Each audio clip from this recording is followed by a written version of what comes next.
Hey everybody, I'm Chris. I'm going to take you through lesson 9 of the Contact Forces plus Computer Science unit. This is one of my favorite lessons because kids get really into the different kinds of sensors. They get to explore them, see how they work, brainstorm real life applications of them. But it is a lot of setup because it's 5 different systems you got to set up. It is so worth it though. Your kids are going to love this unit. You will too. Let me take you through the lesson then. Let's start off with how we got here.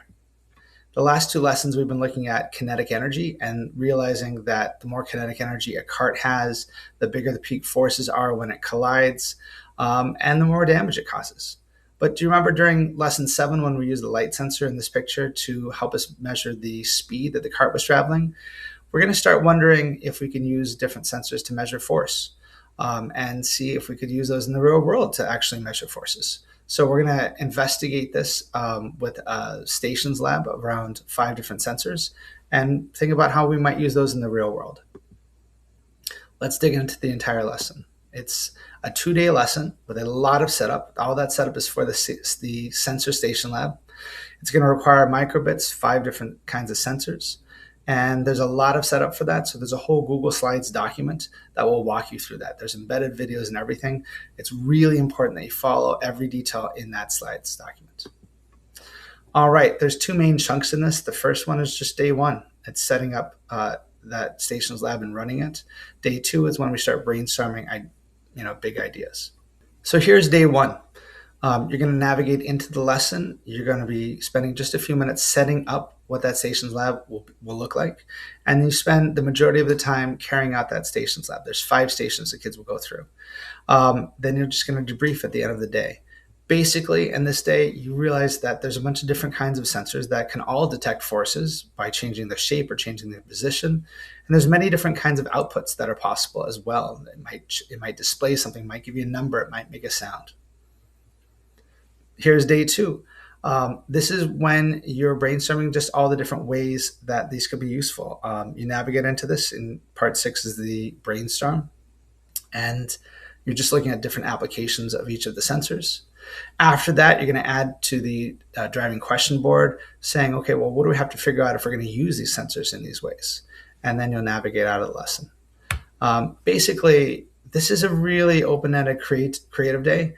And at the end of it, you just want to have a long list of applications for each kind of sensor, realizing that there's all sorts of things you can do with this. Let's dig into those key moments now. In part 2, you're preparing to investigate the sensors. Here, the most important part in my classroom is realizing that because these are really delicate pieces of equipment, we want to treat them with care. So I focus in on a norm with my students. I have them pick a norm that they think is going to be important and brainstorm like, how are we going to really exemplify that norm in order to treat these with care? I also would go through just the lab sheet with the kids. There's really 3 goals for each station.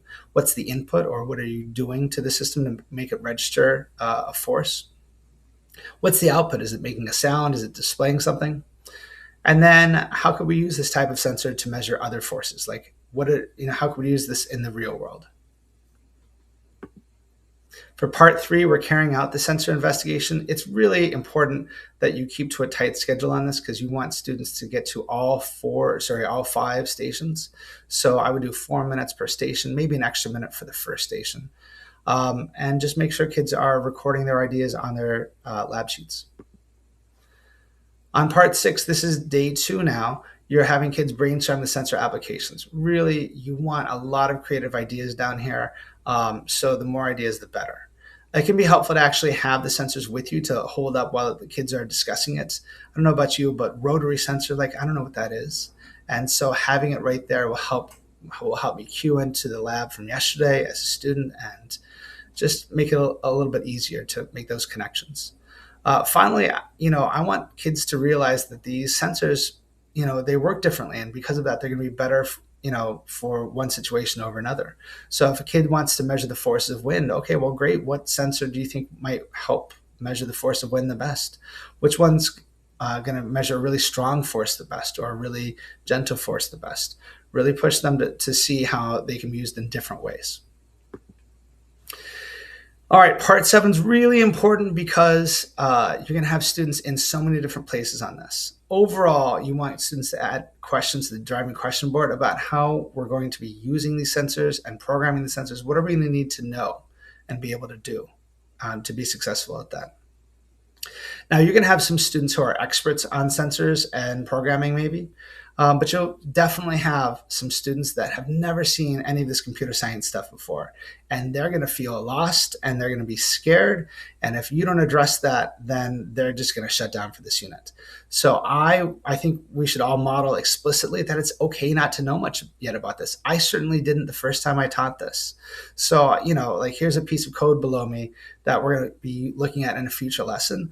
I didn't know what that meant, and a lot of your students certainly won't know. So it's okay. Like, I don't know what we're gonna have to do to program these. I've heard of computer programs, but I don't even know what that is. We're gonna have to figure out all about that. Like, how do we even get the program onto the sensors and on the sensor or microbit? Like, where does it even go? It's important that this gets modeled so students feel comfortable, because it's absolutely okay for them not to know this yet. The takeaway from this is we've got a lot left to figure out before we can be successful at this.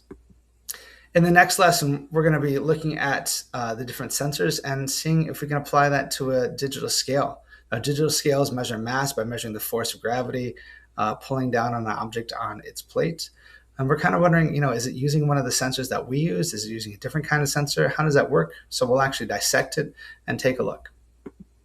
Let's look at materials for this unit. First of all, these stations are going to be a lot to set up. I would set this up a week in advance if you can, certainly at least a day in advance. I suggest having some students help you after school, offering like a tech setup club or a little extra credit so that you can have some helpers that might even be able to help troubleshoot during the actual lab. You're going to have to download the code for each microbit, and it's a different code for each station, so it gets a little bit involved.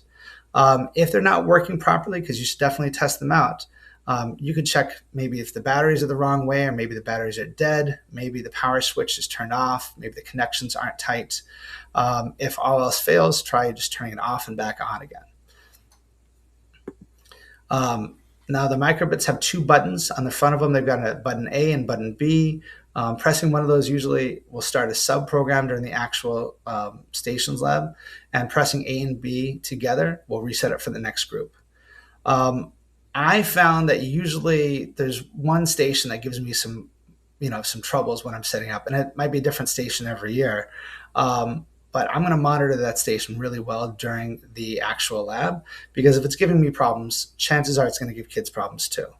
I suggest having extra microbits, extra batteries handy just in case, maybe an extra whole sensor system, especially for the one that's giving me troubles.